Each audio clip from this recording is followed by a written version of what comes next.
MM saya 0212 3056. Ekuitas adalah hak residual atas seluruh aset perusahaan setelah dikurangi seluruh kewajiban. Ekuitas disebut juga sebagai kekayaan bersih, yang artinya hak pemilik atau pemegang saham atas kekayaan perusahaan diperoleh setelah seluruh kekayaan yang ada dalam perusahaan dikurangi dengan seluruh kewajiban perusahaan. Yang selanjutnya adalah ekuitas perseroan terbatas. Ekuitas perseroan terbatas merupakan perusahaan yang berbadan hukum tersendiri yang kepemilikannya terbagi atas saham-saham. Perusahaan menarik modal dari calon pemilik dengan cara mengeluarkan saham yang kemudian berarti bahwa pemegang saham sebagai pemilik perusahaan tersebut. Selanjutnya ada beberapa karakteristik perseroan terbatas. Yang pertama, badan hukum terpisah. Yang kedua, kepemilikan PT terbagi berdasarkan jumlah lembar saham. Yang ketiga, pemilik PT disebut sebagai pemegang saham. Yang keempat, pemilik PT memiliki kewajiban yang terbatas. Yang selanjutnya ada modal saham. Modal saham yaitu modal yang disetor oleh pemegang saham yang terdiri dari saham preferen dan saham biasa. Saat saham dijual dengan harga di bawah nilai nominalnya, penjual tersebut dinamakan penjual dengan diskonto. Apabila saham dijual dengan harga di atas nominalnya, penjual tersebut dinamakan dijual dengan premium. Kas yang diterima atas penjualan saham nilainya dapat sama, lebih besar atau bahkan lebih kecil dibandingkan dengan nilai nominalnya. Selanjutnya ada saham biasa. Saham biasa adalah jenis saham yang memiliki hak suara, hak residu terhadap laba periodik, dan hak residu atas pembagian aset pada saat perusahaan dilikuidasi. Ada beberapa karakteristik saham biasa. Yang pertama, hak klien terakhir atas aset perusahaan jika perusahaan dilikuidasi. Yang kedua, hak suara proporsional pada pemilihan direksi serta keputusan lain yang ditetapkan pada RPS. Yang ketiga, dividen. Jika perusahaan memperoleh laba dan disetujui di RPS. Yang keempat, hak tanggung jawab yang terbatas. Yang kelima, hak memesan efek terlebih dahulu sebelum efek tersebut ditawarkan kepada masyarakat. Di sini ada contoh soal dari saham biasa. 1 Januari 2019, PT Uni menerbitkan 2.500.000 lembar saham biasa bernilai nominal Rp200 per lembar dengan harga Rp700 per lembar yang dibayar tunai oleh sejumlah investor yang membelinya.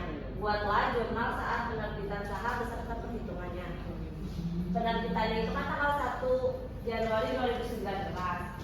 Kasnya itu didebit senilai 1.750.000.000 yang perhitungannya dari 2.500.000 lembar dikali 700 per lembar. Terus ada modal saham biasa di kredit yaitu 500 juta. Perhitungannya dari 2.500.000 lembar dikali 200 rupiah. Terus ada agen saham biasa di kredit senilai 1.250.000.000 yang perhitungannya dari 1.750.000.000 dikurang 500 juta. Selanjutnya ada masalah lagi. Pada tanggal 1 Januari 2019, PT Uni menerbitkan 2.500.000 lembar saham biasa bernilai nominal 400 per lembar dengan harga Rp200 per lembar yang dibayar tunai oleh sejumlah investor yang membelinya. Buatlah jurnal saat penerbitan saham beserta perhitungan. Jurnal itu ada tanggal 1 Januari 2019, kasnya 500 juta, yang dimana dari 200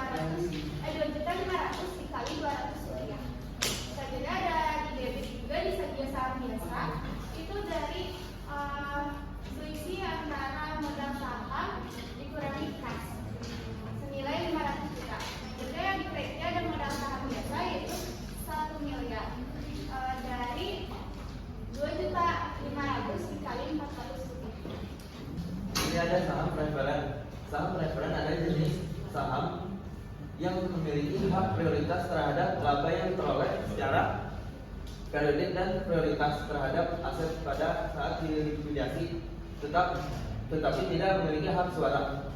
Di sini ada karakteristiknya. Yang pertama, pembayaran dividen dalam jumlah yang tetap. Yang kedua, hak klaim lebih dahulu dibandingkan saham biasa apabila terjadi likuidasi. Yang terakhir, dapat dikonvensikan menjadi saham biasa. Di sini ada contoh soalnya. Yang pertama, penerbitan saham biasa dan saham preferen terjadi pada PT Idam yang menjual saham sebanyak 7.000 lembar dengan nilai per pari 8.000 dengan kurs 107%.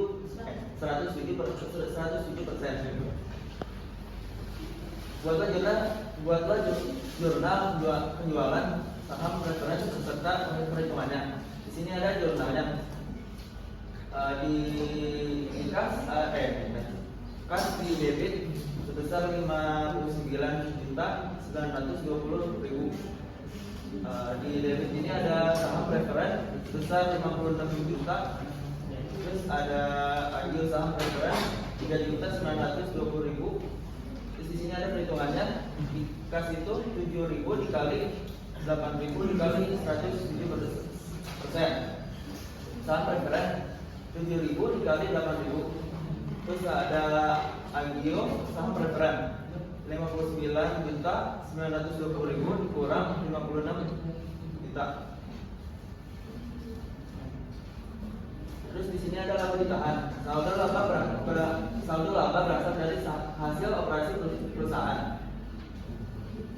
Saldo laba adalah akumulasi seluruh keuntungan dan kerugian yang diperoleh perusahaan selama beberapa periode. Di sini ada karakteristiknya. Yang pertama, adanya penutupan saldo rasanya laba atau rugi. Yang kedua, adanya distribusi yang ditujukan kepada para pemegang saham. Yang ketiga, adanya perubahan prinsip akuntansi. Yang keempat, adanya kesalahan laporan dari periode sebelumnya. Yang kelima, adanya pengisian laba ditahan. Yang terakhir, adanya transaksi saham treasury. Di sini ada contoh soalnya. PT ABC memiliki saldo laba ditahan per 31 Desember 2023 sebesar 500 juta pada tanggal 31 Desember 2024. PT ABC melaporkan laba bersih sebesar 200 juta pada tahun yang sama. PT ABC juga mengumumkan dan membayar dividen tunai sebesar 50 juta kepada pemegang saham. Di sini ada laba ditahan 500 juta ditambah 200 juta dikurang 50 juta. Laba ditahan akhir besar 650 juta. Sini ada jurnal pencatatan laba bersih 2024 tanggal 31 Desember 2024 itu di debit laba bersih sebesar 200 juta. Kemudian di kreditnya itu ada laba ditahan sebesar 200 juta. Jurnal pengumuman dan pembayaran dividen 31 pada tanggal 31 Desember 2024 itu di debit ada laba ditahan sebesar 50 juta dan di kredit ada dividen yang harus dibayar sebesar 50 juta. Kemudian pada tanggal 31 Desember 2024 di debit dividen yang harus dibayar sebesar 50 juta. Kemudian di kredit itu ada kas 50 sebesar 50 juta. Dan di sini ada rumusnya.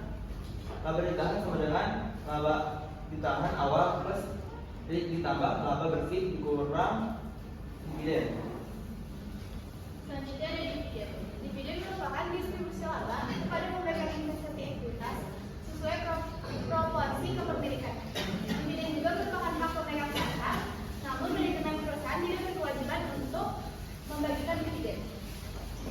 Selanjutnya ada dividen kas. Dividen kas adalah pembagian laba secara tunai oleh perseroan kepada para pemegang saham. Meskipun dividen dapat dibandingkan dalam bentuk aset lainnya, dividen tunai merupakan bentuk yang paling umum digunakan. Selanjutnya ada karakteristik dividen kas.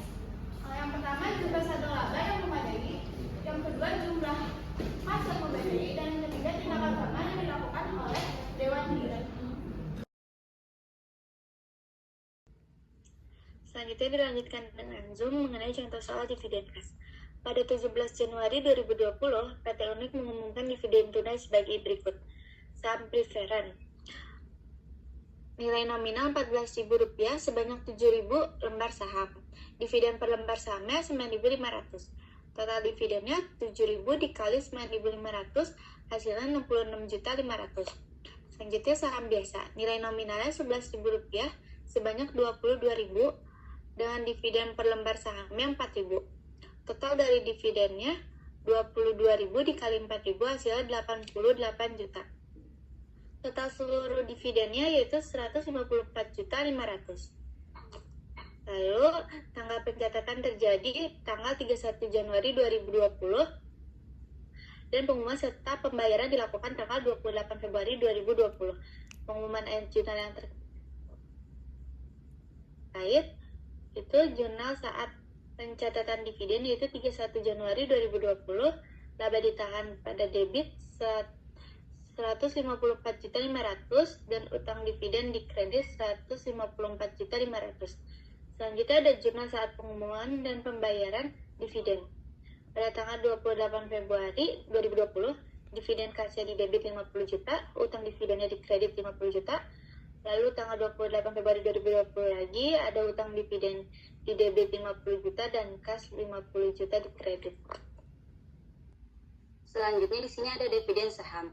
Definisi dari dividen saham atau stok dividen adalah distribusi saham milik perusahaan kepada para pemegang sahamnya. Tidak seperti dividen tunai, dividen saham tidak memberikan aset atau aktiva apapun kepada para pemegang saham. Di sini ada karakteristik dari dividen saham. Yang pertama, hanya mempengaruhi akun ekuitas pemegang saham yang mencakup laba ditahan dan saham biasa. Yang kedua ada tidak mempengaruhi total ekuitas pemegang saham. Yang ketiga, tidak mempengaruhi aset atau kewajibannya. Di sini ada contoh soalnya. PT Ceria memiliki 300.000 lembar saham yang beredar dengan nilai parnya 200.000. Pada tanggal 13 Juni 2010, PT Ceria mengumumkan dividen saham sebesar 8% untuk diterbitkan pada tanggal 15 Agustus kepada para pemegang saham yang dicatat pada tanggal 1 Juli. Harga pasar saham adalah 220.000 per lembar pada tanggal 14 Juni. Buatlah jurnal beserta perhitungan yang diperlukan pada tanggal 13 Juni, 1 Juli, dan 15 Agustus 2010. Jurnal yang pertama ada pada tanggal 14 Juni 2010, yaitu dividen saham di debit sebesar 5.280 juta. Lalu ada dividen saham yang dibagikan di kredit sebesar 4.800 juta. Dan ada agio saham biasa sebesar 480 juta.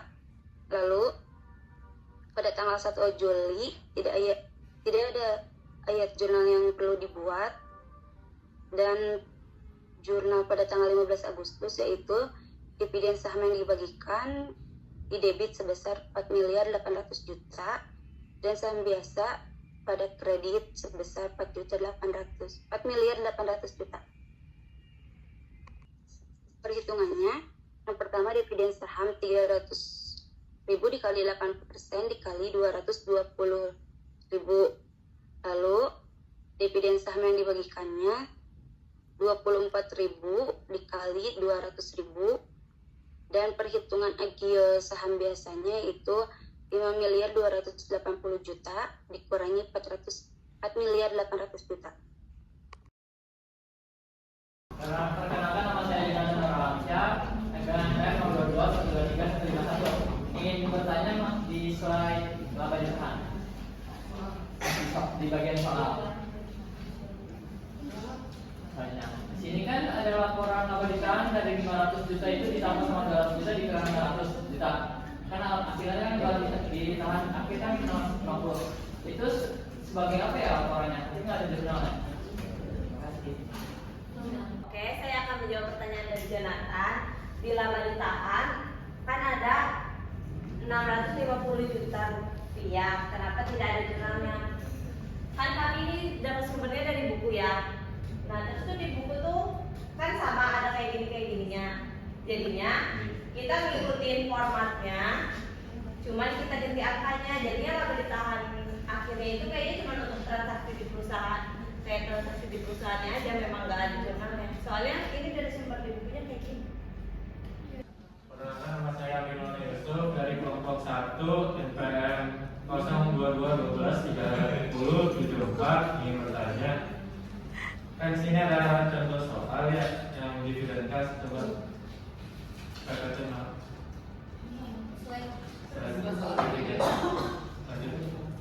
Ya, situ. Coba tolong kasih tahu perhitungannya itu gimana ya? Perhitungan yang di tabel itu. Iya. Karena tidak ada perhitungannya, jadi silakan. Menjelaskan ya. Oke, saya di sini akan menjawab pertanyaan dari Amin. Nah, itu pertanyaannya ada dividen kas. Coba ditolong kasih tahu perhitungannya. Di sini ada perhitungannya 9.500 dikali 7.000 sama dengan 66.500. Terus ada di sini 4.000 dikali 22.000 sama dengan 88 juta. Sini ada totalnya jadi 154.500.000. Sekian presentasi dari kelompok kami akhiri. Wassalamualaikum warahmatullahi wabarakatuh.